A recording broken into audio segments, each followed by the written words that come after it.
On Valentine's Day I waited at the restaurant for hours holding the gift I bought him. But when he finally arrived, he was holding hands with another woman. And that night I realized I was just a temporary chapter in his. I'm writing this because I need to get it out. Because maybe if I tell this story, someone else won't make the same mistakes I did. Maybe someone will read this and think twice before they destroy everything good in there, for something that felt exciting in the moment. It started 3 months before Valentine's Day. I was engaged to Sarah, had been for 8 months, we'd been together for 4 years total. She was everything I'd want in a partner, kind, supportive, funny, beautiful. She stuck by me through my unemployment phase, through my dad's cancer scare, through all of it. But I was bored.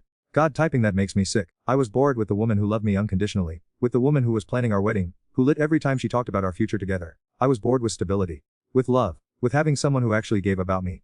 Enter Jessica from the marketing department. New hire, fresh out of college, all energy and ambition in those eyes that seemed to see right through. We started talking by the coffee machine, innocent stuff. Then it became less innocent. Fiancé is lucky, she said one Tuesday morning, stirring sugar into her latte. Seemed like the kind of guy who really pays attention to details. I should have walked away. Should have mentioned how Sarah and I were looking at venues that weekend. Should have done literally anything except what I did, which was lean against the counter and say, she is lucky. But sometimes I wonder if I'm settling too early. No. The words were out before I could stop them. Jessica raised an eyebrow, smiled this knowing little smile and said, settling is the of possibility. That phrase haunted me for weeks. Settling is the of possibility. I started seeing everything through that lens. Sarah's predictable routine. Her excitement about mundane things like choosing centerpieces. The way she'd curl next to me every night like I was her whole world. It felt suffocating instead of comforting. Jessica and I started texting. Started staying late at the office together. Started having these deep conversations about dreams and ambitions and all the things we wanted to do with our lives. She made me feel alive in a way I'd forgotten was possible. Made me feel like I was more than just someone's future husband. The emotional affair lasted 2 months before it became physical. 2 months of lying to Sarah's face. 2 months of deleted text messages and secret smiles and this sick thrill every time I got away with something. December 15 was when I crossed the line completely. Office Christmas party. Sarah was home with a stomach bug. Told me to go without her, to have fun with my coworkers. I trust completely, she said, kissing my forehead before I left. Or one of the good ones. I wasn't. I hadn't been for months. Jessica looked incredible that night. Red dress that hugged her in all the right places, confidence radiating from every pore. We danced, we drank, we ended in her apartment. I told it was just one time. One mistake. That I could compartmentalize it, lock it away, never let it touch my reel with Sarah. But once that line was crossed, it became easier to cross it again, and again. For 2 months, I lived this double. Planning a wedding with Sarah during the day, sneaking around with Jessica at night. The guilt was eating me alive but the excitement was addictive. I felt like I was starring in my own movie, like I was finally living instead of just existing. Sarah noticed the change in me, of course she did. She knew me better than anyone, seemed different lately, she said one evening in February, looking from her wedding planning binder. Having second thoughts about her voice almost broke me. Almost. Instead, I deflected. Just work stress. Johnson's been writing everyone hard about the quarterly reports.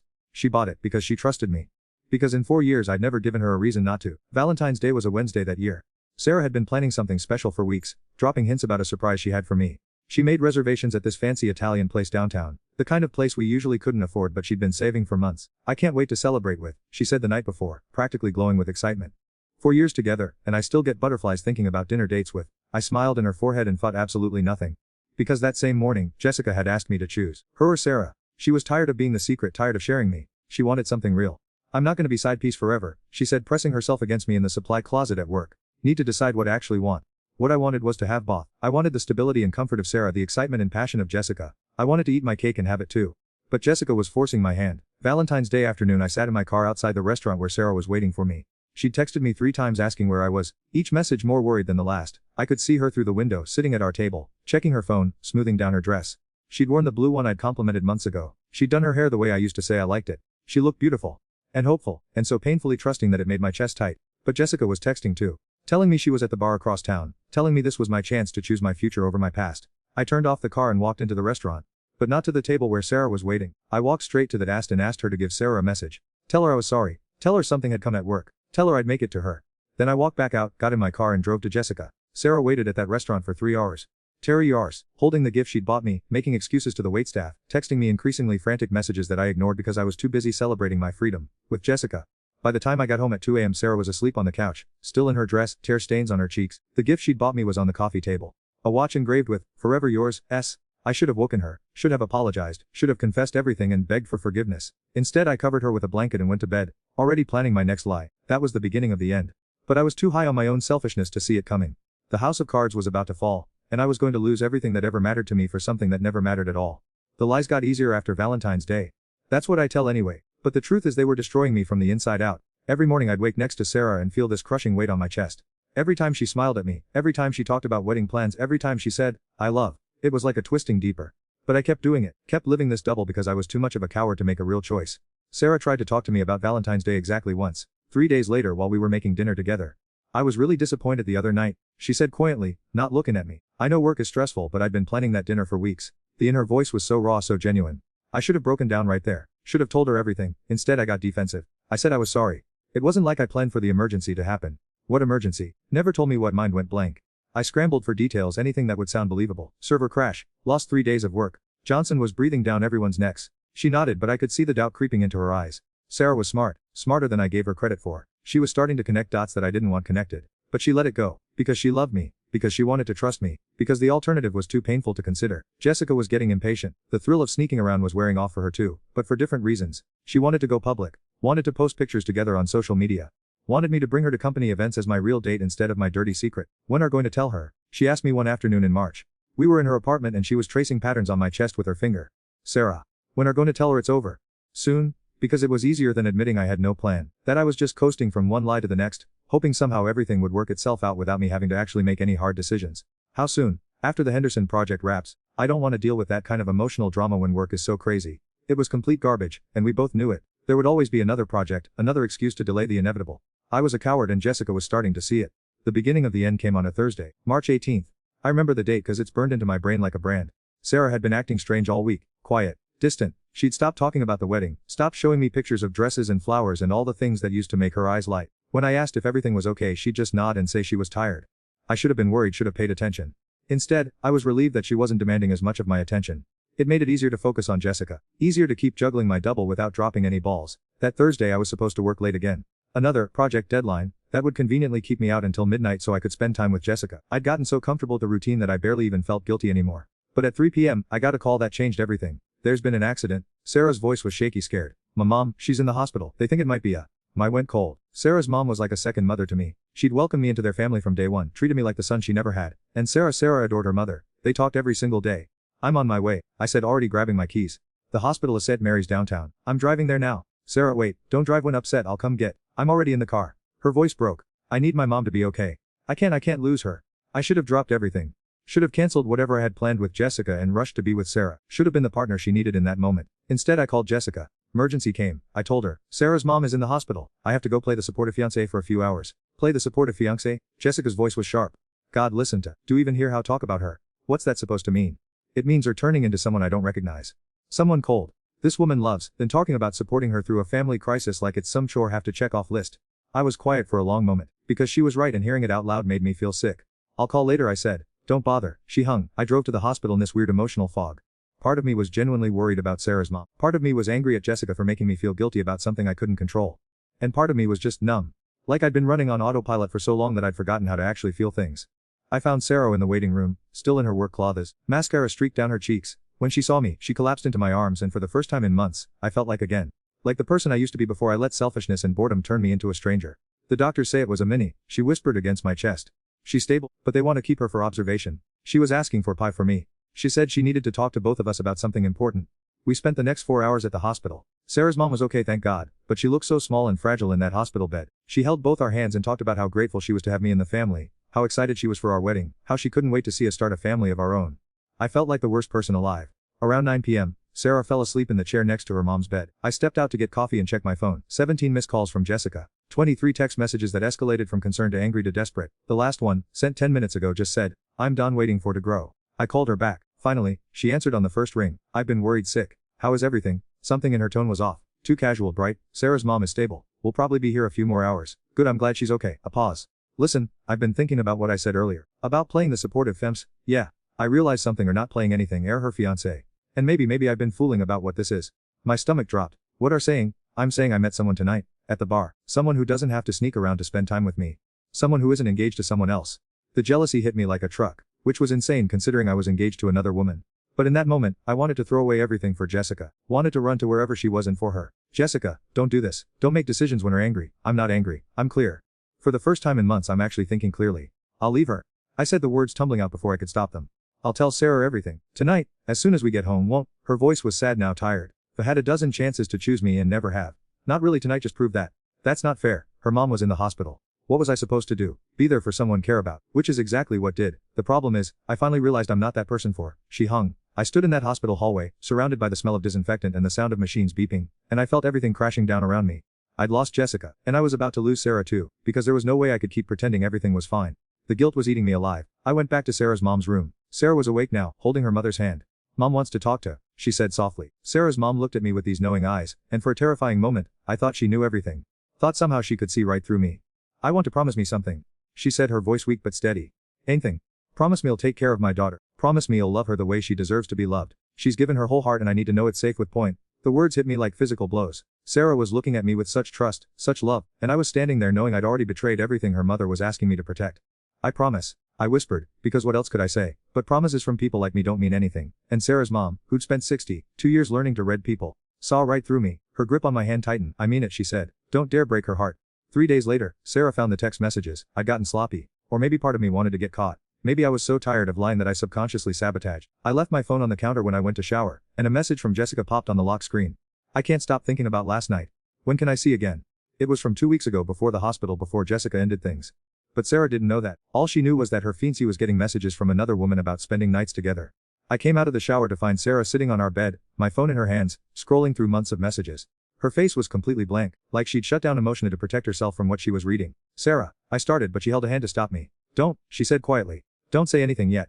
Let me finish reading." So I stood there, water dripping from my hair onto the carpet, watching the love of mine discover every lie I'd told, every betrayal I'd committed, every moment I'd chosen someone else over her. When she finally looked at me, her eyes were dry. That was somehow worse than if she'd been crying. "How long?" she asked. "Sarah, I can explain." "Shobalung." The of emotion was so sudden, so raw that I actually took a step back. "For months," I whispered. She nodded like she'd expected that answer. "The night Miss Valentine's dinner, were with her." It wasn't a question. It was a statement. But I answered anyway. "Yes." That's when she started crying, not the pretty crying see in movies, but the broken kind that comes from somewhere deep inside. The kind that sounds like something fundamental is being torn apart. "I waited for 3 hours," she sobbed. 3 hours, thinking something terrible had happened to, calling hospitals, making excuses to the waitstaff. And we're with her. "Sarah, please." She was on her feet now, throwing my phone at me. "GTOOFM This is my apartment too. We signed the lease together. I cannot look at right now. I cannot be in the same room as without wanting to scream until my throat bleeds." I started to say something else, but the look in her eyes stopped me. I'd never seen hatred before. Not real hatred, but that's what I was seeing now, and it was directed at me. I got dressed, grabbed some clothes and left. I drove around for 2 hours, trying to figure out where to go. I couldn't go to Jessica, she'd made it clear we were over. I couldn't go to my friends, how to explain that destroyed and tire for nothing. I ended at a motel on the highway, the kind of place that rents rooms by the hour and doesn't ask questions. I sat on the bed that smelled like cigarettes and shame, and I finally understood what I'd done. I hadn't just lost Sarah, I'd lost her family who'd welcome me like a son. I'd lost our future together, all the plans we'd made, all the dreams we'd shared.